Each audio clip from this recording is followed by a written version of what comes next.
कहाँ आंसुओं की ये सौगात होगी, नए लोग होंगे, नई बात होगी। मैं हर हाल में मुस्कुराता रहूंगा, तुम्हारी मोहब्बत अगर साथ होगी। चरागों में आंखों को महफूज रखना, बड़ी दूर तक रात ही रात होगी। मुसाफिर हैं हम भी, मुसाफिर हो तुम भी, किसी मोड़ पर फिर मुलाकात होगी।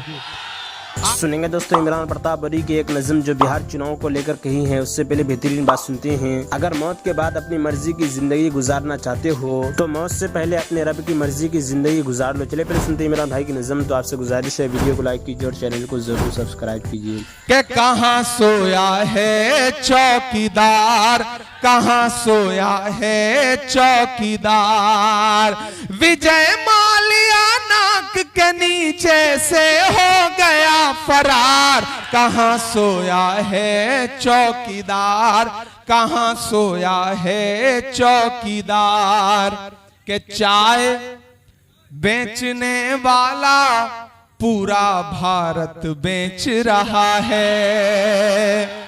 और सिर्फ चाय वाला ही नहीं बेच रहा है, यहाँ बिहार के मुख्यमंत्री ने भी कई 100 एकड़ जमीनें कौड़ी के भाव में अडानी को दे दी हैं। 1 रुपए एकड़, 1 रुपए एकड़ के हिसाब से बिहार की सरकार ने आपकी जमीन, जिसमें आप धान उगाते हैं, जिसमें आप गेहूं उगाते हैं, जिसमें आप मक्का उगाते हैं, वो जमीन 1 रुपए एकड़ में सरकार ने किसको दे दी? अडानी को दे दी, मोदी जी के दोस्त को। तो इसलिए ये पंक्तियां पढ़ता हूं कि चाय बेचने वाला पूरा भारत बेच रहा है। बेच रहा है कि नहीं बेच रहा है? कि चाय बेचने वाला पूरा भारत बेच रहा है। इसी काम में हासिल उसे महारत बेच रहा है। कि रेल बिक गई, तेल बिक गया, बिका हवाई अड्डा। कि रेल बिक गई, तेल बिक गया, बिका हवाई अड्डा। सब कुछ बिकता देख के खुश हैं अपने जेपी नड्डा। के जनता महंगाई की मारी करती हाहाकार। कहाँ सोया है चौकीदार, कहाँ सोया है चौकीदार।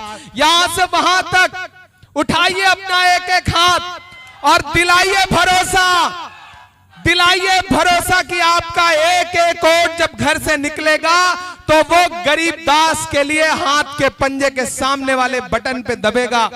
2 नंबर ईवीएम में 2 नंबर पर हाथ का पंजा है, जहां लिखा होगा गरीब दास।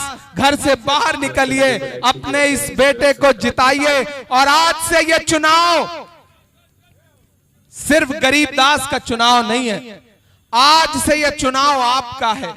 आज से यह चुनाव गरीबदास बन के लड़िए, आज से यह चुनाव अखिलेश सिंह बन के लड़िए, आज से यह चुनाव तेजस्वी यादव बन के लड़िए, आज से यह चुनाव आईपी गुप्ता बन के लड़िए, आज से यह चुनाव मुकेश साहनी बन के लड़िए, आज से यह चुनाव इमरान प्रतापगढ़ी और राहुल गांधी बन के लड़िए।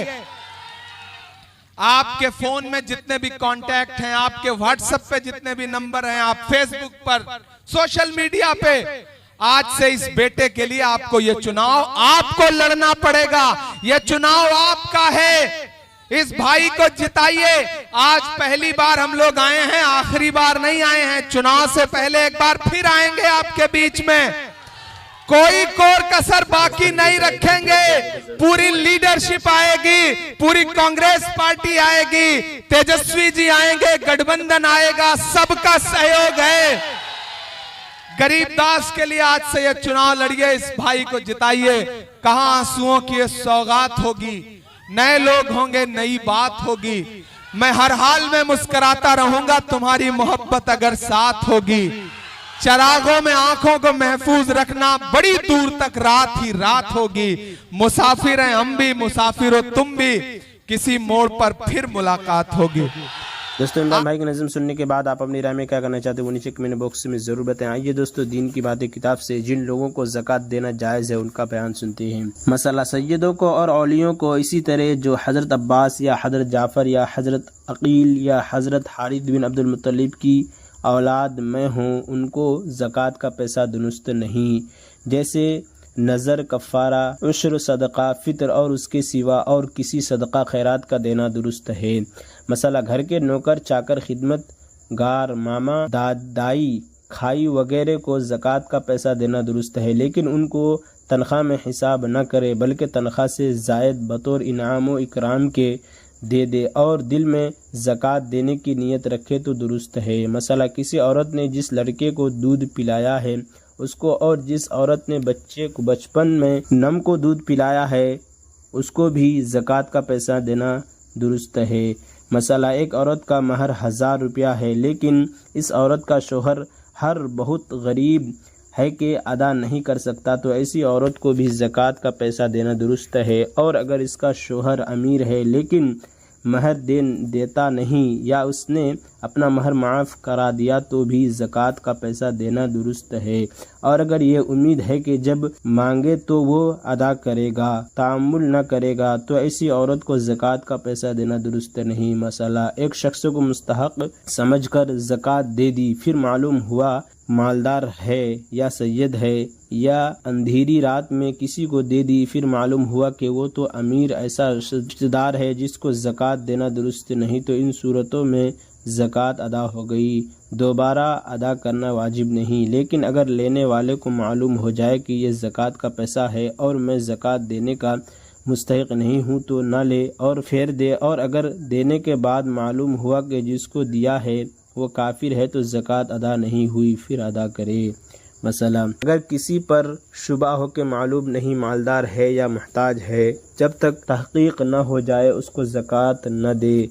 अगर बेतहकीक किए दे दी तो देखे दिल ज़्यादा किधर जाता है।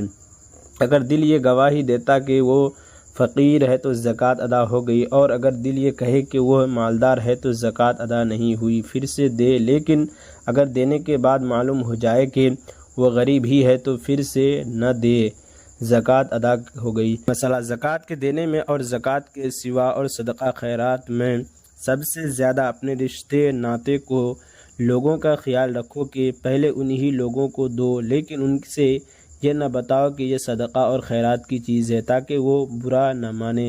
हदीस शरीफ में आया है कि क़राबत वालों के खैरात देने से दोहरा सवाब मिलता है, एक तो खैरात का, दूसरे अपने अजीज़ों के साथ सुलूक व एहसान करने का, फिर जो कुछ उनसे बचे और वो लोगों को दो। मसला एक शहर की ज़कात दूसरे शहर में भेजना मकरूह है। हाँ, अगर दूसरे शहर में इसके रिश्तेदार रहते हैं उनको भेज दिया, या यहाँ वालों को के एतबार से वहाँ के लोग ज़्यादा मुहताज हैं या वो लोग दीन के काम में लगे हैं उनको भेज दिया तो मकरूह नहीं है।